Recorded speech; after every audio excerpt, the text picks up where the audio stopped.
예, 존경하는 동료 시민 여러분, 이번에 야당 되고 처음 대정부 질문하게 된 경기 용인정 출신의 이탄희 의원입니다. 저는 윤석열 대통령께 단도직입으로 묻고 싶습니다. 대통령이 말씀하시는 자유는 도대체 누구의 자유입니까? 우리 모두의 자유입니까? 아니면 대통령이 편들고 싶은 일부의 자유입니까? 제가 꿈꾸는 세상은 사람이 평등한 세상입니다. 사람 목숨값 차별 없는 세상, 모두가 안전한 세상, 제발 좀 불안에 덜 시달리고 사는 세상입니다. 평등이 없는 자유는 약육 강식의 자유일 뿐입니다. 힘 있는 소수가 맘껏 착취하고 맘껏 물어뜯을 수 있는 자유입니다. 그것은 편파적인 자유입니다. 고금리, 고물가, 역대급 경제위기 앞에서 국민의 3분의 2가 불안에 시달리고 있습니다. 지금 우리 시민들을 불안으로 몰아넣고 있는 근본 원인은 무엇입니까? 그것은 바로 사라지고 있는 사회 안전망입니다. 자산 격차, 임금 격차입니다. 죽고 다치는 노동 환경입니다. 원청, 하청, 재하청, 제재하청 어떤 직업을 가져도 가족 부양에 문제가 없고 빚 없이 안전할 수 있다면 누구나 불안에 떨지 않고 숨 좀 쉬고 살 수 있을 겁니다. 이 세상이 서민 중산층은 그냥 버리고 가는구나, 이런 맘만 들지 않더라도 마음이 좀 놓을 것입니다. 하지만 오늘날 선진국 대한민국에서도 우리에겐 법의 보호가 없다라고 외치는 사람들이 있습니다. 모두 다 평범한 시민들입니다. 윤석열 대통령은 틈만 나면 법과 원칙 하는데 정부는 이 사람들의 목소리를 듣고 있습니까? 이 사람들의 현실을 좀 알고 법과 원칙이니 자유니 말하고 있는 겁니까? 윤석열 정부가 서민 중산층과 함께하는 정부가 맞는지, 편파적 자유주의, 편파적 법치주의는 아닌지 질문을 시작하겠습니다. 먼저 국무총리 나와주시기 바랍니다.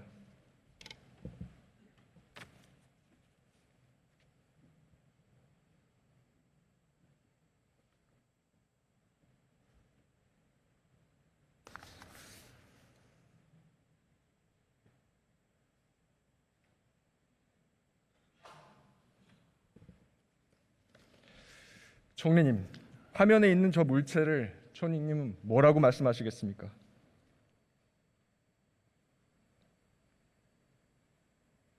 이번에 대우조선에 들어가셨던 그 조그마한 박스 아닌가요? 뭐라고 부르시겠습니까? 그 물체를. 글쎄요, 저는 어떤 명칭인지는 잘 모르겠습니다. 우리 대한민국 국민들의 대답은 이렇습니다. 다양합니다. 전기의자, 닭장, 뒤주, 동물 케이지, 노예 감옥, 기름 짜는 압착기다. 크기가 이렇습니다. 제가 보여드리겠습니다. 네, 잘 봤습니다.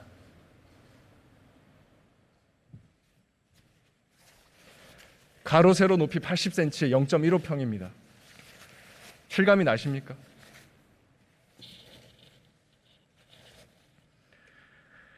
이 안에 있던 유치한 씨 키가 178cm입니다. 80cm면 상반신도 못 들어갑니다. 총리님은 목, 허리 굽히시고 기저귀 차고 여기서 한 달 버티실 수 있겠습니까? 어려울 것 같습니다. 유치한 씨는 이렇게 말했습니다. 안에 있으나 밖에 있으나 똑같다. 하청 노동자한테 조선조는 어차피 무법천지다. 하청 노동자들은 저게 그냥 평소 우리 모습이다. 왜 이런 말들이 나올까요?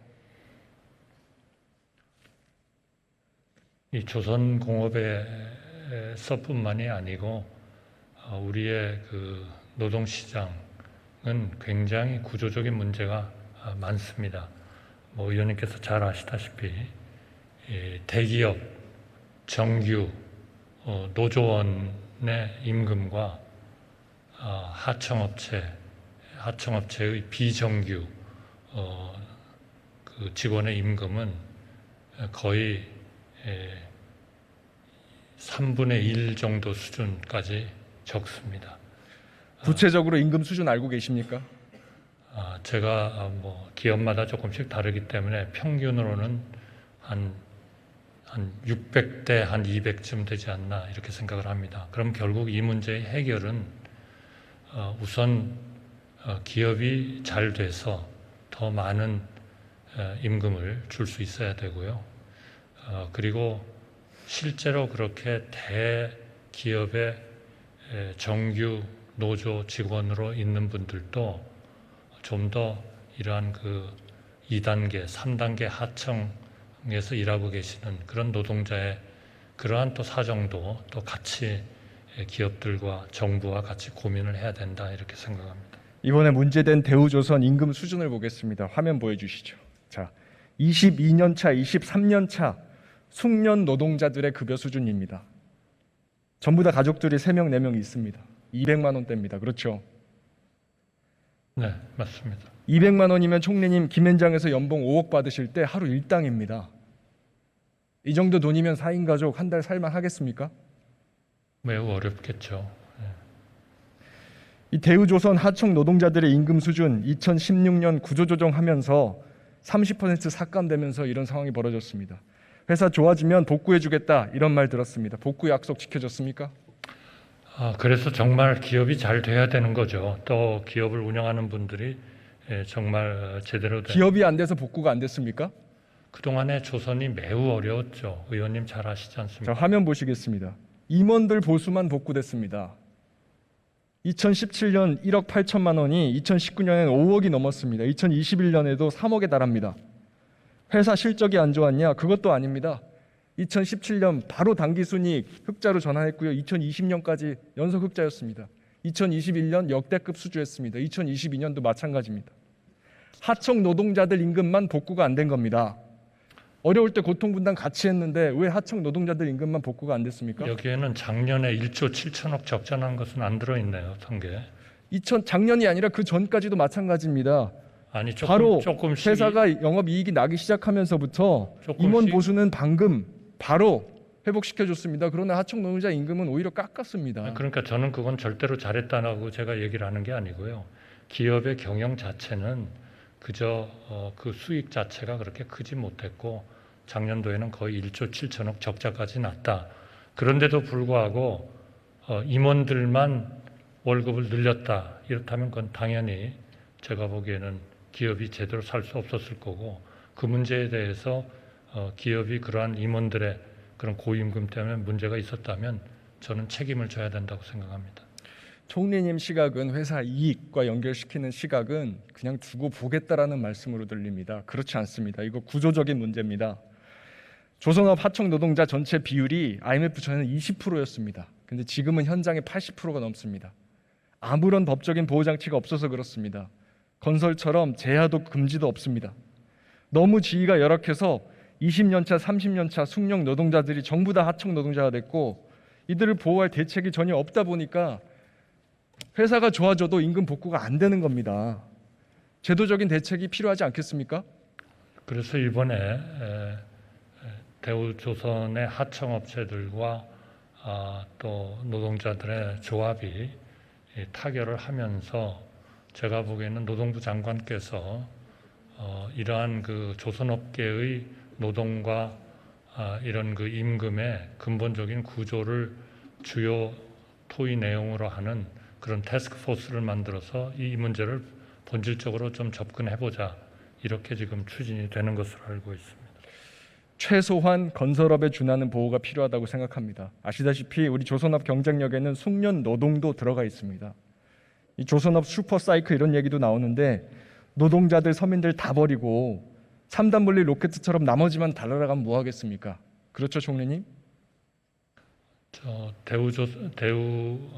조선 산업의 전반적인 그 수주나 지금의 상황은 조금씩 나아질 것으로 보기 때문에 태스크포스에서 이런 구조적인 문제와 더불어서 조선과 관련된 모든 문제를 거기에서 논의를 해야 된다고 생각합니다. 아까 압축기라는 말 사람 눈물 뽑고 기름 뽑아내는 압축기라는 뜻입니다. 아셨습니까? 그렇게 이해를 하신다면 저도 동의하겠습니다. 국민들이 그런 뜻으로 쓰고 있다는 뜻입니다. 제 눈에도 대한민국 조선업이 하청 노동자들 눈물바다 위에 떠 있는 배 같습니다. 기본적으로 조선 자체, 대우조선 자체가 지금 대단히 경영이 잘못됐고 또 그동안에 좀 무책임한 경영의 하나의 그런 여러 가지 그런 경영들을 보여줬다 이렇게 생각을 하고 그 문제에 대해서는 궁극적으로 그 기업 자체가 책임을 져야 되는 상황이 되지 않겠냐 그렇게 생각합니다. 여전히 기업 책임으로 돌리시는데요. 정부의 대책이 필요합니다. 특히나 30년 동안 검사만 하시던 분이 대통령 되셨습니다. 그렇죠? 민생을 잘 모르시고 잡코리아도 잘 모르십니다. 총리님이 무엇보다 보완하는 역할을 해주시기 바랍니다. 들어가셔도 좋습니다. 다음으로 행안부 장관 나와주십시오.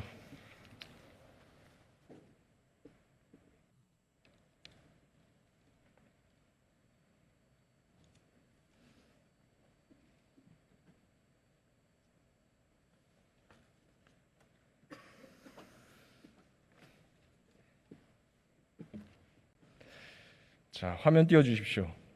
지난 일주일간 하청 노동자 파업에 대한 정부 강경 대응 기조를 보여주는 일지입니다. 일주일 동안 연인원으로 24명의 국무위원들과 대통령실 인사들이 그야말로 맹폭을 했습니다. 그중에 압권은 행안부 장관이십니다. 어쨌든 행안부 장관님 덕분에 특공대 투입 검토가 될 뻔했습니다. 민간 시위에 특공대 투입한 선례가 있습니까? 그건 잘 모르겠습니다. 확인 안 해보셨습니까? 네. 용산 참사 쌍용차 사태 알고 계십니까? 알고 있습니다. 몇 년도죠? 몇 년 된 것 같습니다. 2009년도입니다. 네. 어떤 결과가 발생했습니까? 상당한 참사가 일어났던 걸로 알고 있습니다. 더 기억하고 계시는 거 없습니까? 그 정도로 알고 있습니다.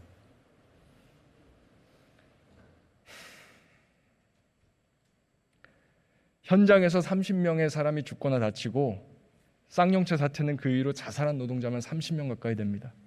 하청 노동자들이 테러리스트입니까? 그렇지 않죠. 그런데 특공대 투입 검토 그것도 모자라서 헬기 띄우시고 농성장 바로 옆에서 진압훈련하고 압박해서 노조 요구사항 대부분 포기했습니다. 그래놓고 제가 더 화가 나는 것은 7월 22일 날 합동 담화문 발표하셨습니다. 여기에 이렇게 써 있습니다. 불법행위 종결, 중요한 선례, 자화자찬처럼 보입니다. 장관님 완벽한 대처였다 이렇게 생각하십니까? 일단 특공대는 테러만 진압하기 위한 것이 아니고요. 바로 전형적으로 이와 같은 경우에 특공대를 투입하도록 특공대 지휘 규칙 이렇게 되어 있습니다. 왜냐하면은 여기 제가 읽어드릴 수도 있는데 2009년도 참사 이후에 특공대 투입 검토한 선례가 있냐고 제가 여쭤봤습니다. 네. 확인도 안 해보셨잖아요. 민간 시위에 특공대 투입했다가 아니, 참사가 발생했기 때문에 이런 일에 대해서는 우리가 특별히 조심하고 있습니다. 선례를 검토한 것이 아니라 특공대 오늘 지금 보니까 일반 경찰력으로는 재해지나 진압이 현저히 곤란한 시설 불법 점거의 경우에 특공대를 투입할 수 있도록 되어 있습니다. 자, 비단 불법 테러만이 점거다. 아니고요. 그러니까 어쩔 수 없다. 그리고 이렇게 또 규정하고 계시는데요. 그럼 제가 그다음에 묻겠습니다. 특공대 말씀하시는데 이것이 불법 점거다. 어떻게 그렇게 수사 재판도 안 해보시고 처음부터 확신하셨습니까? 그런 불법 점거가 아니면 뭔가요? 아니 통일부 장관은 북송 살인 혐의자에 대해서 수사 재판 안 해보고 살인자라 하면 안 된다 이렇게 조심하시던데요.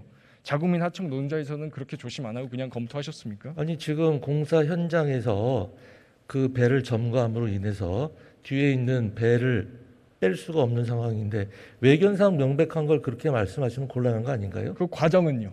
무슨 과정이요? 그 점거에 이르게 된 과정이요. 아니 과정이 어쨌든 현재 지금 불법 상태가 지속되고 있는 과정은 거 아닙니까? 지켜보셨습니까? 과정은 제가 들어서 알고 있죠. 어떻습니까? 과정은? 과정은 지금 그 노조들끼리 그러니까 하청하고 원청 사이에 임금 구조 가지고 문제가 된 거 아니겠습니까? 과정에서 어떤 일이 있었습니까? 말씀해 보시죠. 저한테 계속 묻지 마시고.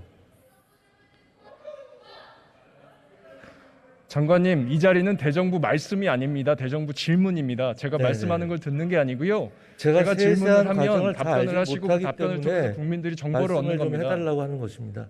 제가 거기까지 세세한 과정까지 다 알진 못하고요. 이 사건이 불거진 이후에 제대로 검토를 알게 하지 된 않으시고 것입니다. 처음부터 불법 행위다라고 이렇게 선언하셨습니까? 현재 불법 점거인 상태인 것은 틀림없으니까 그렇습니다. 그 당시 시점만 보고 판단하시다 이 말씀입니까? 그렇습니다. 지켜볼 만큼 지켜보다 이렇게 말씀하신 건 어떤 뜻입니까? 이게 불법 점거 상태를 언제든지 해소할 수는 있었습니다. 공권력 투입은 가능한 요건은 그동안 갖춰져 벌어진 과정은 있었으나 그냥 구경하듯이 그러할 지켜봤다 이 경우에 말씀이십니까? 여러 가지 부작용이 예상이 되기 때문에 최대한 노사 간의 평화로운 해결이 있을 때까지 공권력 투입을 하지 않고 자제를 한 것입니다. 자제하면서 지켜보셨다? 그렇습니다. 좋습니다. 그러면 생산시설 점거 얘기하셨습니다. 유치한 시 점거 언제 시작됐습니까?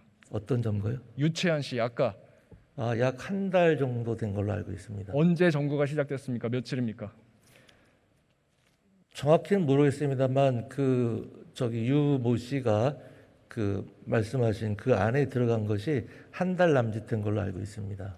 6월 22일입니다. 파업이 시작된 건 언제입니까? 그보다 조금 한 일주일 정도 앞선 걸로 알고 있습니다. 정확히 확인 안 해보시고 그냥 불법 행위라고 예단하신 거 아닙니까? 그렇지 않습니다. 아까 말씀드렸지 않습니까? 그 이 시설물 정도 안에 사안에서 들어가 있는 판단하실 것이 거면 명확하게 그러면은 확인하셨어야죠. 적법하다고 생각을 하시나요? 그렇지 않지 않습니까? 파업이 시작된 건 6월 2일입니다. 네, 처음 진호위 쟁의 조정 절차 거쳐서 적법하게 시작된 파업이었습니다. 6월 2일부터 6월 22일까지 20일 동안 무슨 일이 있었습니까? 잘 모르겠습니다. 제가 아까 지켜보셨다면서요. 말씀드렸다 제가 정확한 사실관계를 모른다고 말씀드렸습니다. 지켜보셨다면서요.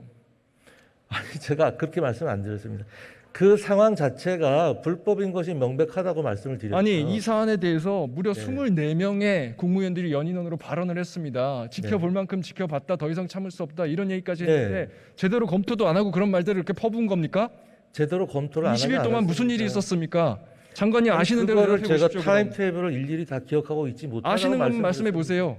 하나라도 얘기해 보세요. 아까 말씀드렸지 않습니까?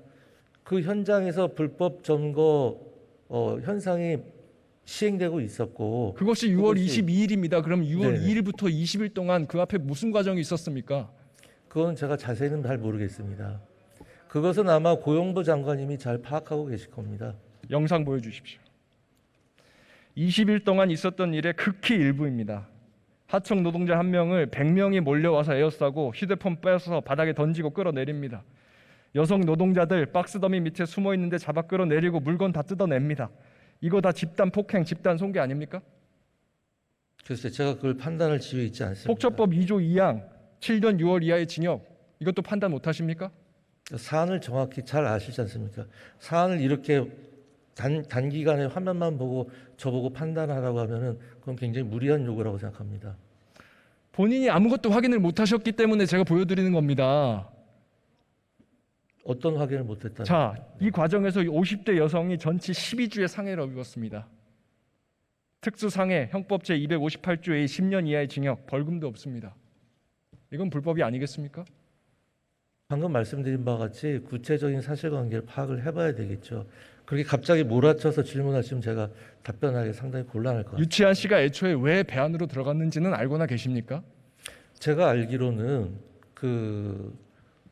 원청과 하청 전치 사이에 12주 이 폭력을 피해서 있을 곳 찾아다니다가 배 안으로 들어갔다는 겁니다. 그리고 유조선 제일 밑바닥에 눈에 보이는 가장 작은 구조물 그 밑으로 기어 들어갑니다. 그리고 본인이 용접공이니까 끌려나가기 싫어서 끌려나갈까 봐 가지고 있는 도구 가지고 용접했다는 겁니다. 네, 이런 거 그런 모르셨습니까? 자세한 사실관계는 모르고 있었습니다. 그런 것도 전혀 모르시면서 그냥 불법이다 경고한다 이 말만 앵무새처럼 반복하셨습니까? 그 자체가 불법이 아니면 뭐겠습니까? 불법은 불법이죠. 다만 그 경위에 정상 참작할 사유가 있느냐 없느냐는 별도의 문제이고 이 과정에서 벌어진 모든 불법에 대해서는 왜 단 한마디 말씀도 없으십니까? 아니 모든 행위에는 다 원인이 있겠죠. 왜 그 모든 과정에 대해서는 이런 반구 말씀도 없으십니까? 그 과정은 제 담당이 아니라 더 보여드리겠습니다. 고용노동부 화면 장관이죠. 보여주십시오. 원청이 만든 단톡방입니다. 이렇게 써 있습니다. 하청 노동자 하나씩 박멸해 나가자. 산탄총, 공기총 들고 가겠다. 잠자지 마라. 여기에는 하청 노동자들도 초대돼 있었습니다. 흉기유대 협박 형법 284조 위반, 징역 7년 이하, 불법 아닙니까? 어떤 걸 말씀하시는 거죠?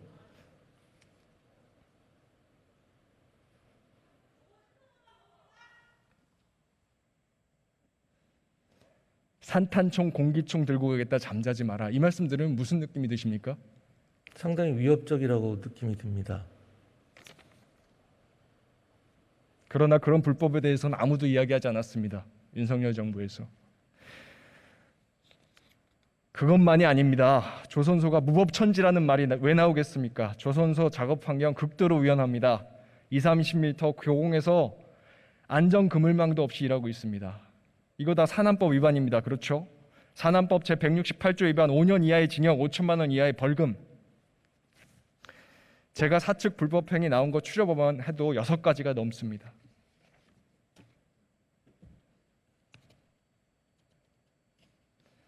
사측 불법행위에 대해서 어떻게 한마디도 없습니까? 만약에 처음부터 행안부 장관이 노사 똑같이 불법행위 좌시하지 않겠다 이렇게 얘기했으면 과연 파업이 이렇게 끝났겠습니까?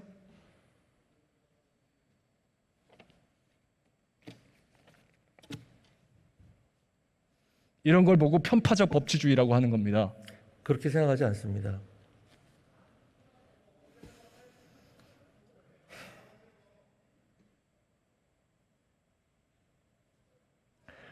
그리고 사측이 잘못했으면 제가 시간이 따른 없어서 책임을 말씀 못 지고 드리지만 뒤에 계신 노동부 장관님 정말 부끄러운 줄 아십시오. 노동자 권익 보호를 소임으로 하는 장관이 파업을 이렇게 종료시켜 놓고 파업 끝나고 잘했다고 법무부 장관, 행안부 장관 좌우에 세워놓고 합동 기자회견 기자 사진 찍습니까? 환경부 장관이 매연 나오는 굴뚝 옆에서 기념사진 찍는 거 맞습니까? 부끄러운 줄 아십시오. 아니 큰 사고 없이 마무리된 것 자체만으로도 큰 의미가 있는 것 아니겠습니까? 자, 공권력 투입 없이 불법행위 종료 중요한 선례 만들었다. 앞으로도 윤석열 정부 이런 기조로 노사분규에 대해서는 대응하겠다는 뜻입니까? 법과 원칙에 철저하게 따라서 할 것입니다. 사측 불법행위 수사하시겠습니까? 불법이 있으면 당연히 수사를 해야 되겠죠. 당연한 것입니다. 하청 노동자들만 처벌하고 그것도 모자라서 8천억 손배. 저는 이건 종신형에 처하겠다 이런 뜻이라고 생각합니다. 본인뿐만이 아니라 가족까지 다 공개 처형하겠다. 저는 그런 뜻이라고 생각합니다. 장관님 어떻게 생각하십니까? 불법에 대해서는 그에 따른 엄중한 책임을 져야 된다고 생각합니다. 제 귀에는 편파법치, 부자법치라고밖에 안 들립니다. 저는 그렇게 생각하지 않습니다.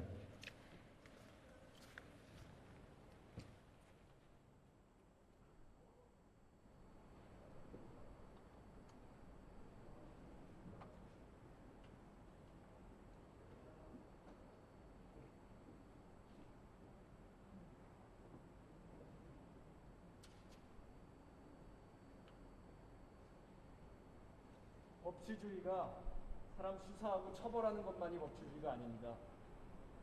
누구를 수사하고 누구를 처벌할 것인가 이것을 공정하게 정하는 것도 법치주의의 중요한 요소입니다.